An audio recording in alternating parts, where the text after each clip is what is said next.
Hello everyone. और जो हमारी एमपी की सीरीज चल रही थी है ना, तो उसमें हमने दो टॉपिक कवर कर लिए थे।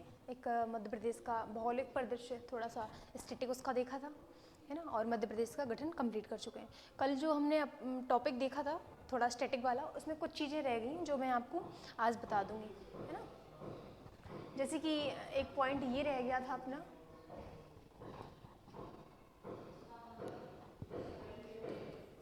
है ना, एक पॉइंट ये रह गया कि मध्य प्रदेश के ऐसे जिले जो दो राज्यों से सीमा साझा करते हो, है ना, कि मध्य प्रदेश के ऐसे कौन कौन से राज्य हैं, सॉरी, मध्य प्रदेश के ऐसे कौन से जिले हैं जो राज्यों से सीमा साझा करते हैं, है ना।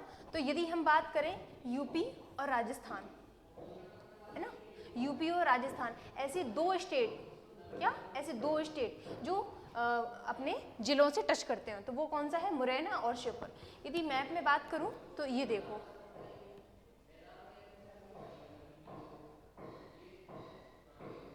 ये है ना, देखो ये है अपना राजस्थान, ठीक है, और ये क्या है, यूपी। ये जो लाइन ड्रॉ दिख रही है इसके साइड वाला क्या है, ये राजस्थान है, और ये क्या है, यूपी। तो यदि हम दो जिले देखें, कौन कौन से, मुरैना, मुरैना, है ना, ये देखो यूपी से भी टच करता है और राजस्थान से भी टच करता है ना। किस किस से करता है, देखो यूपी से भी करता है और ये करता है। मात्र एक मुरैना ऐसा जिला है जो दोनों से टच करता है ना। तो हमने यहाँ देखा था ये श्योपुर नहीं है, सिर्फ एक मात्र मुरैना ऐसा जिला है जो यूपी और राजस्थान दोनों से टच करता है ना। झाबुआ की यदि बात करें तो झाबुआ किस किस से टच करता है, तो गुजरात से और राजस्थान से, ठीक है, किस किस से टच करता है, गुजरात से और राजस्थान से, ठीक है। यदि मैं मैप में बताऊं तो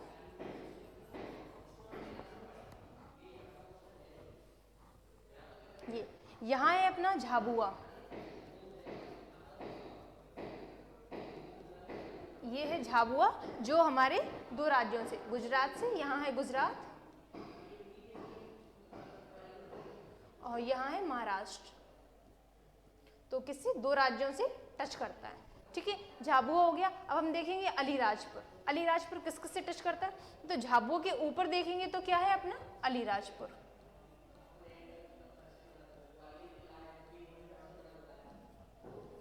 अलीराजपुर की यदि बात करें तो ये भी दो से टच करता है, किस किस से, एक तो अपना ये करता है यहाँ गुजरात से ही टच करता है, और यहाँ ये ऊपर मैंने ये वाला रीजन कौन सा बताया था, राजस्थान वाला, तो किससे करता है, राजस्थान से करता है, ठीक है। मैंने मुरैना की बात की, यहाँ था अपना मुरैना,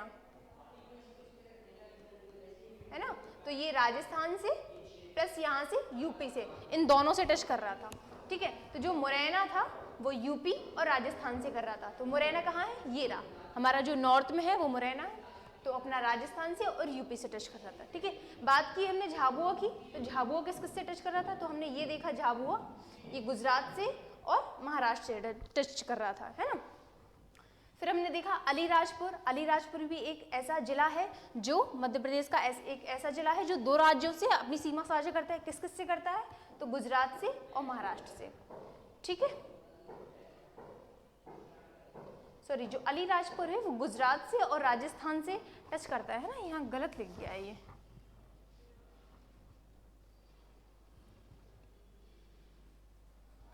सॉरी, गुजरात है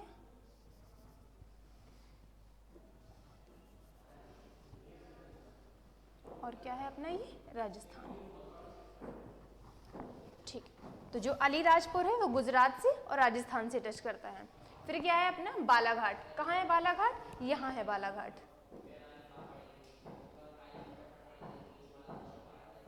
तो बालाघाट किस किस से टच करता है, तो अपना महाराष्ट्र से और छत्तीसगढ़ से। तो यदि महाराष्ट्र को देखें तो ये रहा महाराष्ट्र और ये वाला एरिया वो कौन सा है, छत्तीसगढ़ का है, तो बालाघाट किस किस से टच करता है, छत्तीसगढ़ से और महाराष्ट्र से। इसके बाद यदि हम देखें सिंगरौली, सिंगरौली किस किस से टच करता है, तो यूपी से और छत्तीसगढ़ से, है ना। यहाँ है अपनी सिंगरौली की लोकेशन, सिंगरौली, ठीक है, ये रहा छत्तीसगढ़ और ये रहा महाराष्ट्र, सॉरी यूपी, है ना, यूपी, इन दोनों से टच करता है, ठीक है। एक बार क्लियर कर देती हूँ और अच्छा सा बना देती हूँ।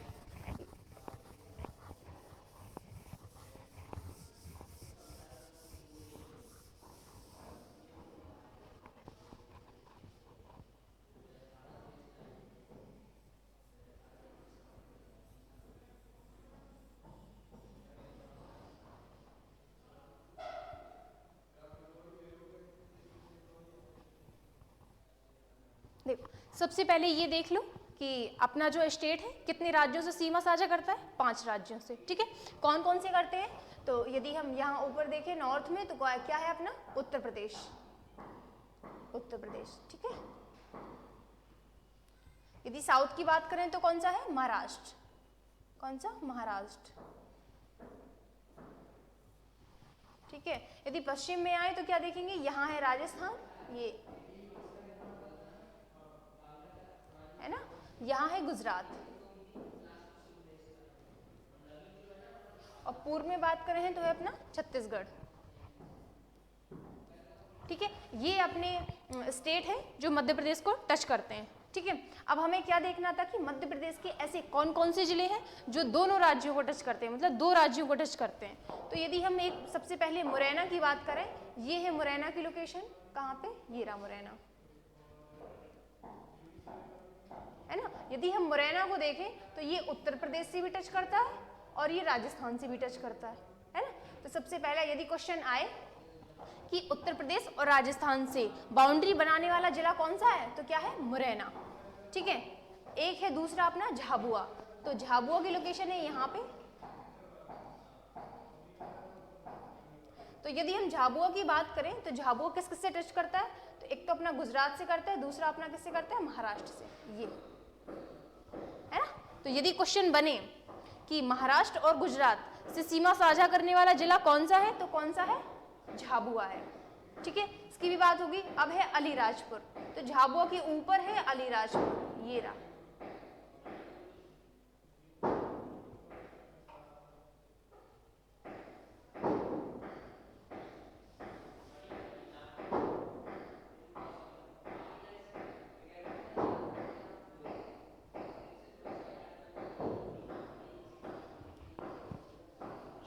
अलीराजपुर जो है वो झाबुआ के नीचे है, क्या है? नीचे, अलीराजपुर,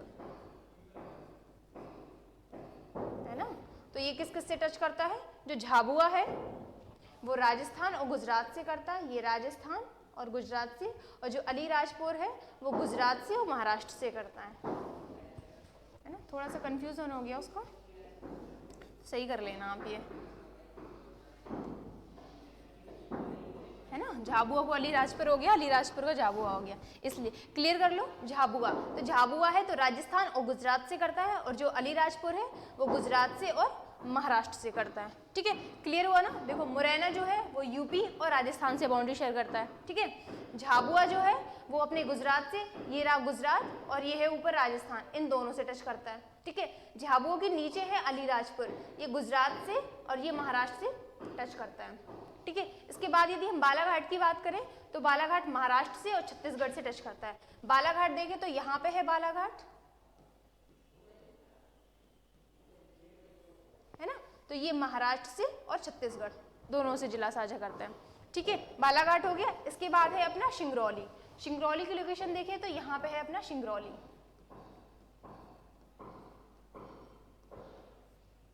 सिंगरौली की बात करें तो ये यूपी से और ये छत्तीसगढ़ से, इन दोनों से टच करता है ना। तो मध्य प्रदेश में ऐसे 5 जिले हैं, कितने? ऐसे 5 जिले हैं जो 2 राज्यों से सीमा साझा करते हैं। ठीक है, मध्य प्रदेश के ऐसे 5 जिले हैं जो लगभग 2 राज्यों से सीमा साझा करते हैं। मुरैना की बात करें तो ये उत्तर प्रदेश और राजस्थान से, झाबुआ की बात करें तो राजस्थान और गुजरात से, अलीराजपुर की बात करें तो गुजरात से और महाराष्ट्र से, बालाघाट की यदि बात करें तो महाराष्ट्र से और छत्तीसगढ़ से, और सिंगरौली की बात करें तो उत्तर प्रदेश और छत्तीसगढ़ से। ठीक है, यहाँ से क्वेश्चन बनते हैं, तो एक बार और आप देख लेना। ठीक है,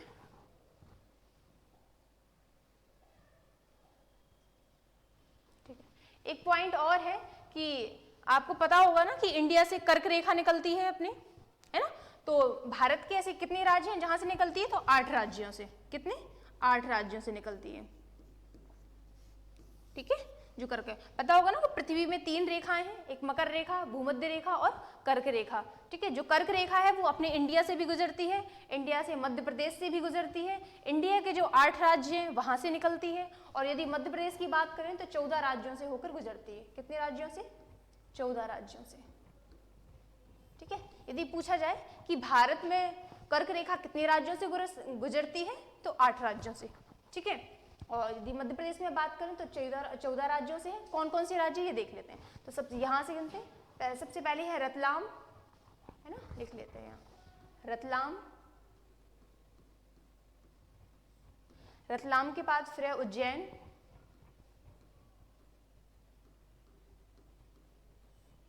ठीक है, उज्जैन के बाद है शाजापुर, शाजापुर है ना, भोपाल, शाजापुर, भोपाल, विदिशा, सागर, है ना, सागर के बाद रायसेन भी है,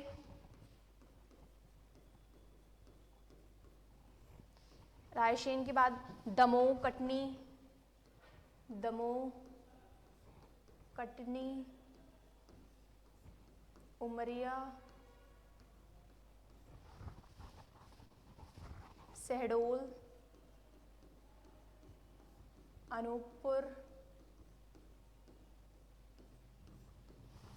और अपना जबलपुर भी है। ठीक है, तो ये बिल्कुल यहाँ से सीधे निकलती है। सबसे पहले ये रतलाम को टच करती है, इसके बाद उज्जैन, शाजापुर, भोपाल, विदिशा, रायसेन, सागर, दमोह, जबलपुर, कटनी, उमरिया, शहडोल और लास्ट है अपना अनूपपुर, है ना। तो मध्य प्रदेश के ऐसे कितने राज्य हैं जो कर्क रेखा जिनसे गुजरती है, तो ऐसे कौन से हैं? 14 राज्य हैं। ठीक है, 14 राज्य ऐसे हैं जिनसे मध्य प्रदेश की कर्क रेखा जो है इनसे गुजरती है। ठीक है, और यदि भारत की पूछे तो कितने राज्य हैं? 8 राज्य। ठीक है, और यदि मध्य प्रदेश में जिलों की बात करें तो 14 जिले।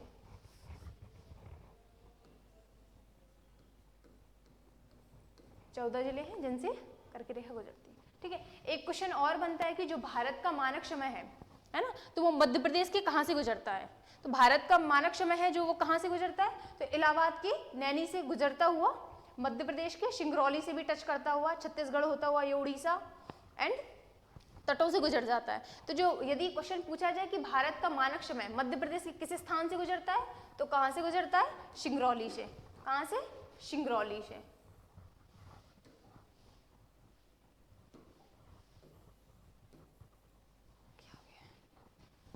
ठीक है, सिंगरौली से गुजरता है यदि पूछा जाए तो। ठीक है, और इंडिया के स्तर पे यदि पूछा जाए तो कहाँ से? इलाहाबाद के नैनी या मिर्जापुर कहीं कहीं लिखा रहता है। ठीक है, और मध्य प्रदेश का पूछे तो सिंगरौली से। ठीक है, एक क्वेश्चन और पूछा जाता है कि मध्य प्रदेश के पूर्वी एवं पश्चिमी बिंदु में अंतर कितना है। यदि भारत की बात करेंगे इसमें कि पूर्वी और पश्चिमी बिंदु में अंतर कितना है, तो कितने घंटे का है? 2 घंटे का। 2 घंटे का अंतर है ना। हमारा जो पूर्वी बिंदु है वो अरुणाचल प्रदेश इंडिया के स्तर पे, और जो पश्चिमी बिंदु है वो अपना गुजरात। ठीक है, तो यदि इन दोनों में यदि हम अंतर देखेंगे तो कितना? 2 घंटे का आता है। इसी तरह मध्य प्रदेश में यदि हम देखें पूर्वी और पश्चिमी बिंदु में अंतर कितना है, तो हमारा जो पूर्वी बिंदु है वो क्या है? सिंगरौली, और जो पश्चिमी बिंदु है वो क्या है? अपना अलीराजपुर, है ना। यदि इन दोनों में हम रतलाम है ना, यदि हम इनमें अंतर देखें तो क्या आता है? 34 मिनट का। कितना है अंतर? 34 मिनट का। ठीक है, 34 मिनट का अंतर है। ठीक है, पूर्वी बिंदु अपना सिंगरौली है और पश्चिमी बिंदु अपना अलीराजपुर। ठीक है, तो यहाँ 3-4 क्वेश्चन बन सकते हैं। एक तो ये अपने कर्क रेखा वाला पूछेंगे कि मध्य प्रदेश से कर्क रेखा कितने जिलों से होकर गुजरती है, तो 14 जिलों से होकर गुजरती है। ठीक है, भारत का मानक समय मध्य प्रदेश के किस जिले से होकर गुजरता है, तो सिंगरौली से होकर गुजरता है। ठीक है, मध्य प्रदेश के पूर्वी एवं पश्चिमी बिंदु में अंतर कितना है, तो कितना अंतर है? 34 मिनट का अंतर है। ठीक है,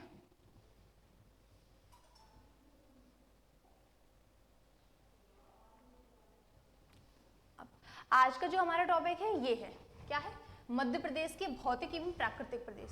जो कल क्लास मैंने ली थी उसमें वो कुछ चीजें छूट गई थी, इसलिए करवा दी वो, है ना। तो जो आज का हमारा टॉपिक है वो यही है कि हम मध्य प्रदेश का भौतिक एवं प्राकृतिक प्रदेश देखेंगे। तो मध्य प्रदेश का भौतिक एवं जो प्राकृतिक प्रदेश है ये कितने भागों में बांटा गया है, तो 3 भागों में बांटा गया है। कितने? 3।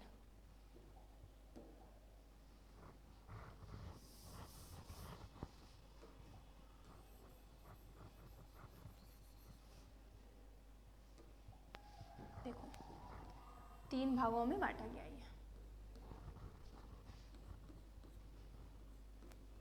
सबसे पहला है हमारा मध्य उच्च प्रदेश, मध्य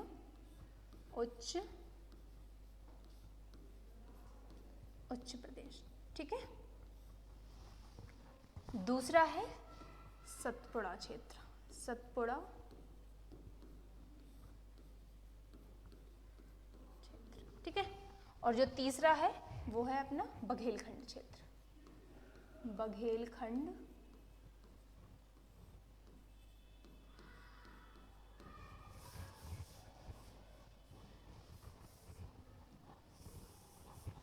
ठीक है। तो मध्य प्रदेश के यदि हम प्राकृतिक प्रदेशों को 3 भागों में बांटे तो कौन कौन से हैं? सबसे पहला है मध्य उच्च प्रदेश, सतपुड़ा क्षेत्र और बघेलखंड क्षेत्र। यदि हम मध्य प्रदेश के मध्य उच्च प्रदेश की बात करें, किसकी बात करें? मध्य उच्च प्रदेश की, तो इसको भी हमने कितने भागों में बांट दिया है? 5 भागों में बांट दिया है। देखो कौन कौन से हैं, 5 भागों में बांट दिया है। एक तो है मध्य भारत का पठार, मध्य भारत का क्षेत्र या मध्य भारत का पठार, ठीक है। सबसे पहला तो ये है। फिर है रीवा पन्ना का, रीवा पन्ना का क्षेत्र, ठीक है। फिर है बुंदेलखंड,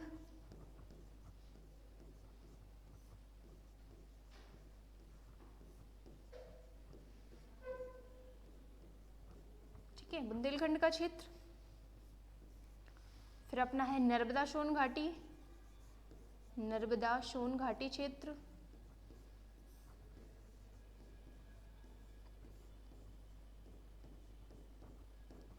ठीक है। और लास्ट है अपना मालवा का क्षेत्र या मालवा का पठार, मालवा का क्षेत्र, ठीक है।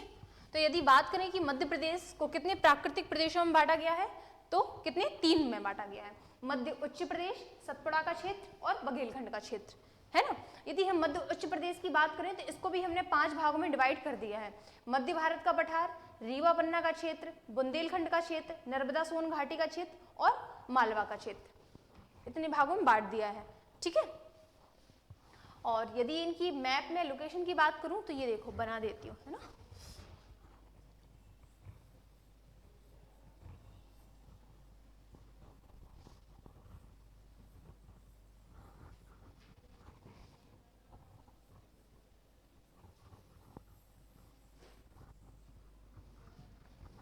पहले तो 3 भागों में बांट देती हूँ, है ना। तो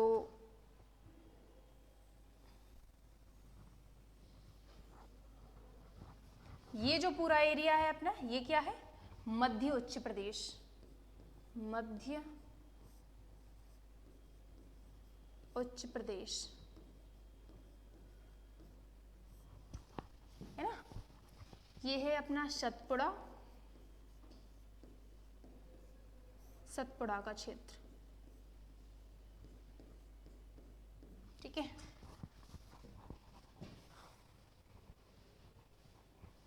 और ये जो एरिया होगा ये है बघेलखंड,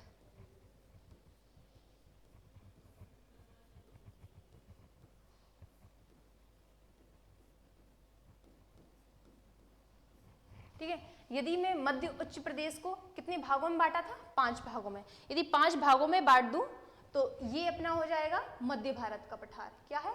मध्य भारत, मध्य भारत का क्षेत्र, है ना, ठीक है। ये एरिया हो जाएगा अपना ये वाला बुंदेलखंड,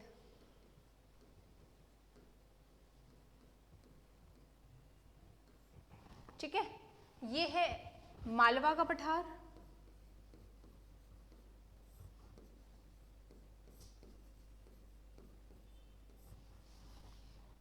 ठीक है, यहाँ जो है अपना वो रीवा पन्ना का पठार है,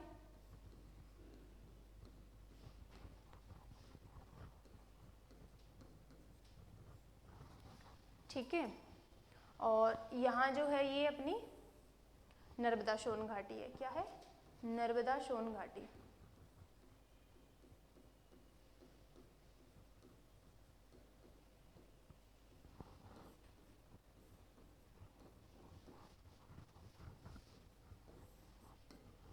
ठीक है। इस प्रकार मध्य उच्च प्रदेश को हम 5 भागों में डिवाइड कर लेते हैं। सतपुड़ा का क्षेत्र है वो ये है, और बघेलखंड का क्षेत्र है तो ये है। यदि मैं इनकी परसेंटेज की बात करूं तो जो सतपुड़ा का परसेंटेज है वो है 11% भाग मध्य प्रदेश का सतपुड़ा क्षेत्र के अंतर्गत आता है, ठीक है। बात करूं बघेलखंड के पठार की तो मात्र 7% क्षेत्र बघेलखंड के पठार के अंतर्गत आता है, और यदि इन दोनों को छोड़ दिया जाए तो टोटल एरिया मध्य उच्च प्रदेश के अंतर्गत आता है, ठीक है। और इनको फिर हमने 5 भागों में बांट लिया, जिसमें सबसे ज्यादा किसके अंतर्गत आता है, तो मालवा के अंतर्गत आता है। कितना आता है, 28%, ठीक है। सबसे बड़ा जो पठार है वो है अपना मालवा वाला क्षेत्र या मालवा का पठार, कितनी परसेंट है, 28%। देन इसके पश्चात जो है वो है 26% अपना नर्मदा सोन घाटी, ठीक है। बुंदेलखंड का है वो है 7.7%। रीवा पन्ना की बात करें तो है 10.37, ठीक है। और यदि मध्य भारत की बात करें तो 10.67%, ठीक है। ये अपना परसेंटेज है ना। तो हमने क्या पढ़ा है कि मध्य प्रदेश का भौतिक एवं प्राकृतिक प्रदेश, इसको हमने 3 भागों में बांट लिया, मध्य उच्च प्रदेश, सतपुड़ा का क्षेत्र और बघेलखंड का। जो मध्य उच्च प्रदेश है उसको हमने 5 भागों में बांट लिया था, ठीक है। कौन कौन से थे, हमने इनका परसेंटेज भी देख लिया कि जो मध्य भारत का पठार है वो लगभग 10% है ना, 10% से अप ही है। रीवा पन्ना का है वो भी 10++ है, बुंदेलखंड का है वो 7.7 है, नर्मदा सोन घाटी है वो 26 है, और मालवा है जो है वो 28% है, ठीक है। ये मध्य का है 67 और ये 37। बघेलखंड की बात करें तो ये 7% है, और सतपुड़ा की बात करें तो ये 11% है, ठीक है। तो हम एक एक करके इन क्षेत्रों को पढ़ेंगे, नेक्स्ट लेक्चर में पढ़ेंगे। आज मैं रिवीजन करवा देती हूँ कि हमने पढ़ा क्या क्या है। ये देखो, सबसे पहले हमने ये देखा था कि मध्य प्रदेश के ऐसे जिले जो 2 राज्यों से सीमा साझा करते हो, ऐसे कौन कौन से जिले हैं, ठीक है। तो हमने मुरैना को देखा था जो यूपी और राजस्थान से टच कर रहा था, ठीक है। इसके बाद झाबुआ देखा था जो गुजरात से और राजस्थान से टच कर रहा था। कहाँ पे था झाबुआ, ये रहा झाबुआ, ठीक है। अलीराजपुर देखा था जो गुजरात से और महाराष्ट्र से टच कर रहा था। बालाघाट को देखा जो महाराष्ट्र से और छत्तीसगढ़ से सीमा साझा कर रहा था। सिंगरौली को देखा हमने जो यूपी से और छत्तीसगढ़ से सीमा साझा कर रहा था, ठीक है। हमने ये भी देखा था कि मध्य प्रदेश से कौन कौन से जो राज्य हैं सीमा साझा करते हैं, वो 5 हैं। नॉर्थ में जहाँ उत्तर था ये राजस्थान था, गुजरात था, दक्षिण में अपना महाराष्ट्र था, और ईस्ट में जो था वो छत्तीसगढ़ था। हमने देखा था कि मध्य प्रदेश में कर्क रेखा जो गुजरती है वो कितने राज्यों से गुजरती है, तो 14 जिलों से, ठीक है। 14 जिले हमने देखे थे, रतलाम, उज्जैन, शाजापुर, भोपाल, रायसेन, विदिशा, सागर, दमोह, जबलपुर, कटनी, उमरिया, शहडोल और अनूपपुर, ठीक है। बात की थी हमने कि जो भारत का मानक समय है वो मध्य प्रदेश के किस स्थान से गुजरता है, तो कहाँ से, सिंगरौली से गुजरता है, ठीक है। फिर हमने दूसरा क्वेश्चन देखा था कि मध्य प्रदेश के पूर्वी एवं पश्चिमी बिंदु में अंतर कितना है, तो कितना है, 34 मिनट का। ये था हमारा पूर्वी बिंदु और ये था हमारा पश्चिमी बिंदु, ठीक है। और यदि दक्षिणतम उत्तर देखना है तो उत्तर में है अपना मुरैना, दक्षिण में है बुरहानपुर। इसके बाद हमने देखा कि मध्य प्रदेश का भौतिक एवं प्राकृतिक प्रदेश जो हमारा न्यू चैप्टर था, तो ये मैंने बताया कि कितने भागों में बांट के हम इसे पढ़ेंगे। तो मध्य उच्च प्रदेश, सतपुड़ा का क्षेत्र और बघेलखंड, इसके अंतर्गत हम 5 क्षेत्रों को पढ़ेंगे, मध्य भारत का, रीवा पन्ना का, बुंदेलखंड का, नर्मदा सोन घाटी का और मालवा का। मैप में हमने इनकी लोकेशन देखी थी, तो इस प्रकार से देखी थी कि मध्य भारत का क्षेत्र जो था ये था, मालवा का पठार का क्षेत्र जो था वो ये था, है ना, बुंदेलखंड वाला एरिया था जो ये था, और रीवा पन्ना का वो 10.37% ये वाला एरिया था। ठीक है, नर्मदा सोन जो घाटी थी वो 26% के साथ ये वाली एरिया थी। सतपुड़ा का क्षेत्र ये था और बघेलखंड का क्षेत्र ये था। कितना परसेंटेज था इसका? तो 7% था। ठीक है, क्वेश्चन यहाँ से भी पुट होते हैं तो इनका परसेंटेज भी आप याद रखना। ठीक है, तो हम इनको एक एक करके नेक्स्ट लेक्चर में पढ़ेंगे और तरीका बता देती हूँ हम पढ़ेंगे कैसे। तो एक एक एरिया पढ़ेंगे, उनमें जिले कौन कौन से हैं, है ना, यहाँ पे नदियाँ कौन कौन सी बहती हैं, यहाँ पे जलवायु कैसी है, यहाँ की वर्षा कितनी होती है यहाँ पे, है ना, यहाँ पे फसल कौन कौन सी है, यहाँ पे पर्यटन कैसा है, यहाँ पे उद्योग कैसे हैं। तो एक एक करके जितना भी होगा सारी चीज़ें पढ़ेंगी। ऐसे मालवा का पठार है तो यहाँ पे क्या क्या होता है क्या नहीं होता, सारी चीज़ें अपन देखेंगे एक एक पॉइंट कर करके। ठीक है, तो नेक्स्ट लेक्चर में देखते हैं एक एक करके। अभी आप इतना पढ़िए एंड क्विक रिवीजन कीजिए। Thank you so much.